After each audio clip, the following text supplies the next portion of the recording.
when I walk on stage, the last thing my wife says to me, she gives me a little kiss and she says, "Play slowly."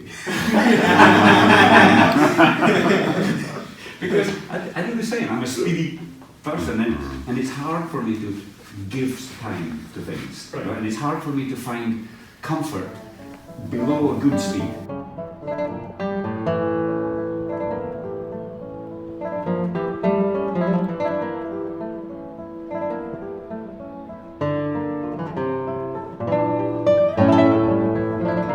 Okay, so it's going to be a struggle to try to keep this vlog short because these first couple of weeks in Alicante have been packed with information, little moments and discoveries that I've had in this city. So I wanted to share with you some of the useful bits in the master classes and nice little moments with David and Maria and just life in Spain in general. Thank you so much for watching, and I really hope you enjoyed these clips like I do. So I figured I would share with you some of the warm-ups that David Russell shared with us over the course of a week. Each of the mornings he started with this, and the big thing I wanted to mention about these warm-ups before showing them to you is his emphasis on the mornings are for training agility, not strength. That was an important takeaway because a lot of people were asking about doing slurs in the morning, and that's not necessarily training agility. There's times to practice this, but he talked more about practicing things like ornaments. So doing, this is something that doesn't take a lot of strength, but it does take agility and quick motions. So that's what these exercises were revolving around, and I really appreciated that, and I hope you enjoy some of the ones that I share with you. All right, so don't mind me, I'm going to share with you a few of my takeaways. I have tons of them written down. But these were some of the biggest things that I felt like David Russell said in the class. And for each of the artists that are coming through, I'm writing down what I feel to be their mantras or the things that they seem to focus on a lot, including any special quotes or interesting bits of information that they share that made me think. So I hope you enjoy some of these. I'm going to hold this. I don't really care. I wasn't going to memorize all of these. The first one I have written down is one that I mentioned earlier in the video, but in the morning you are training agility, not strength. And that is what he started the very first day with. The first 30 minutes of each of the days of lessons with him, we started with a group warm-up. Another concept that I wrote down here, which I thought was a really interesting way to explain to students in the future, and just a thought for whenever you're thinking of melody and accompaniment, is that the singer does the rubato, not the accompanist. And I thought that was a really interesting way to talk about it, because if you think about a singer playing with a guitarist, the singer might hold that high note, and the guitarist isn't going to control when they play the next one. The singer controls. And he's talking about that when doing, it wasn't this piece, but for something like, you know,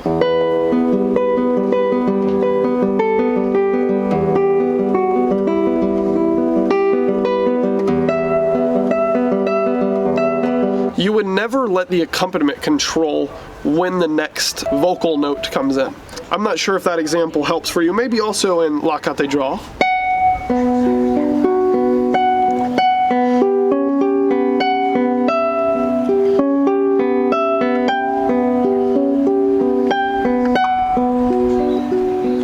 You could see a similar action happening. For instance, you wouldn't want to play it like this.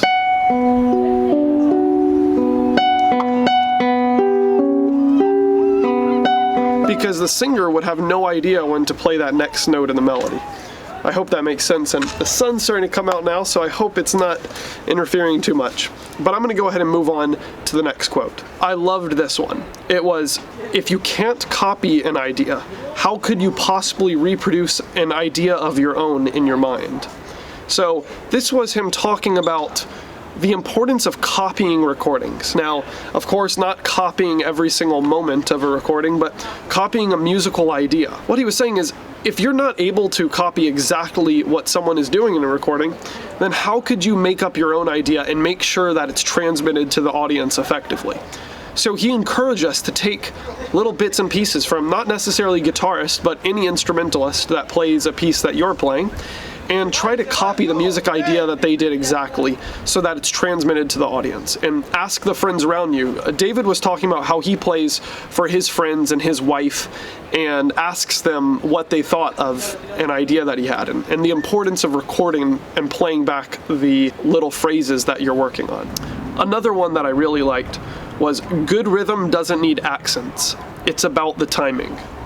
And what he meant by that one is, like, say you're playing a scale in a piece that's in 4/4, you accent really hard every time you get back to beat 1, like. What he was talking about there is that too often he sees that guitarists overly accent things and it ruins the flow and the legato of pieces. You end up having just these big stomping downbeats.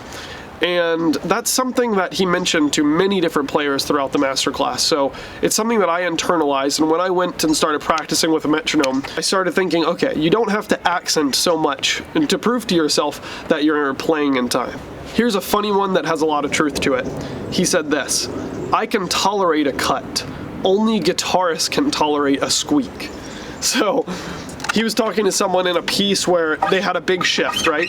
That is very squeaky. He was saying, you know, something that a lot of other instrumentalists say when they're listening to a guitarist play, they mention the squeaking in a concert or in any performance.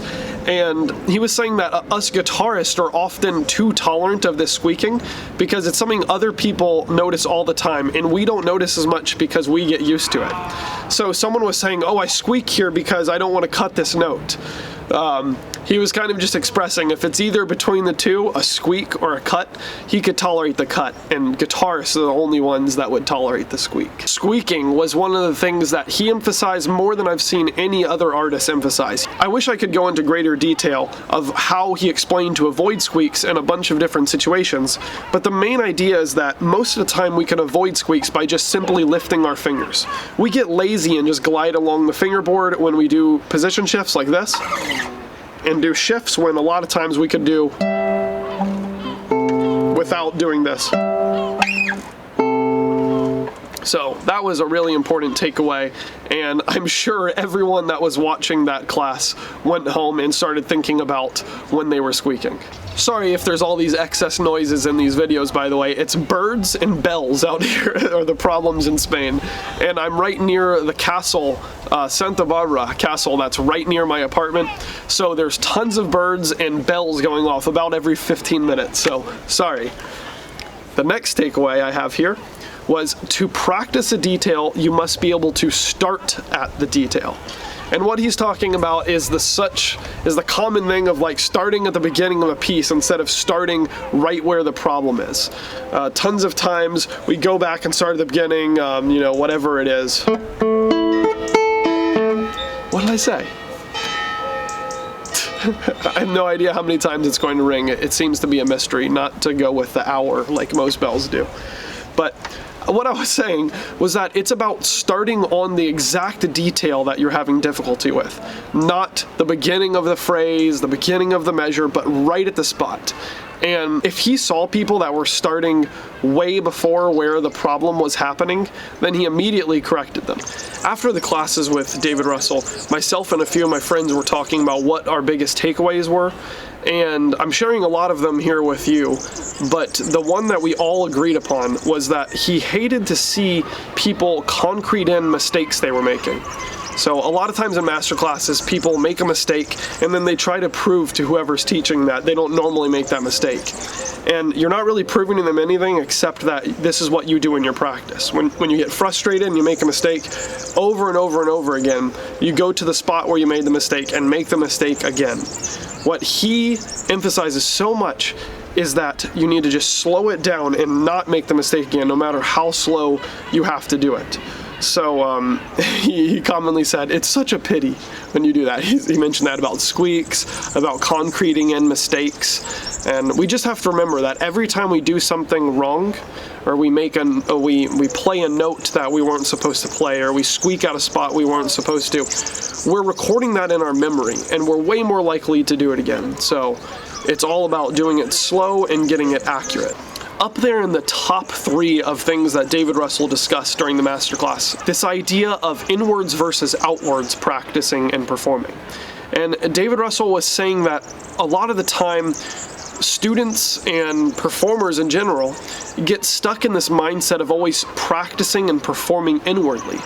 And what happens is we spend so much time in a practice room looking at ourselves in the mirror, practicing for ourselves, that we never really learn how to transmit our ideas outwards on stage. So he talked about ways to remedy this, and the main one would be to perform more, but also not just performing for your friends, families, and audiences, but performing for yourself in your room, in another room in the house, with the idea of you trying to project your ideas outwards rather than keeping them inside your own mind and not really transmitting them to an audience or a potential audience. It's a tragedy if we're constantly putting in this work on our instruments and we're not actually able to share it with anyone, share the ideas that we're having. So that's why this idea of inwards versus outwards practice and finding a good balance between the two matters so much. In fact, here's a direct quote I wrote down from David Russell. Too many players stay in that inward mode the whole time and they perform inwards. To try to help us solve this kind of problem, David Russell shared with us how he structures his practice in order to work on both this inwards and outwards mode. He said that in the morning he does a short warm-up and usually uses the next hour or two to learn new music in his program, something he's working on for a concert in the future. And then in the later afternoon and evenings, he does outward playing. This is what he called it, outward playing and performing.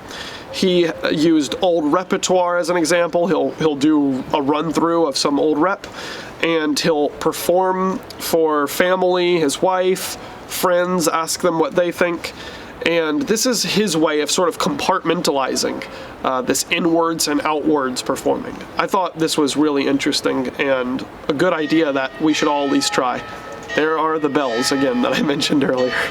So to end this video, I just wanted to share with you a few of my favorite moments in the form of videos. Some are guitar related, some are not, but I hope you enjoy. Okay, so I was just going to upload this video and then I realized I never included clips of the warm-ups that I said that we went over with David Russell.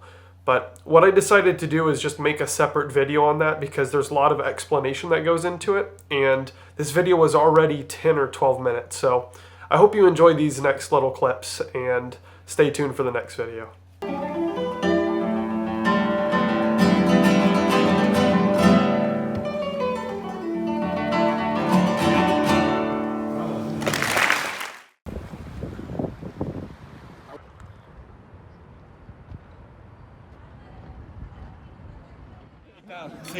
Salud, bro.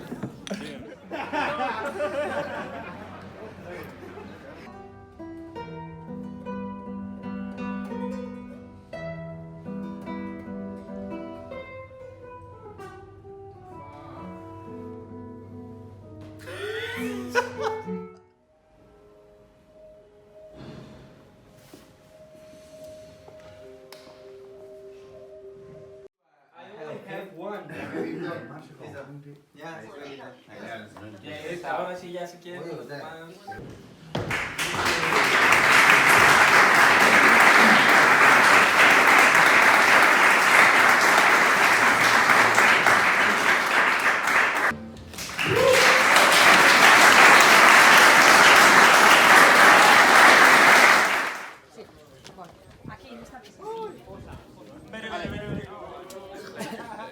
Keep completely silent for 1 minute, please.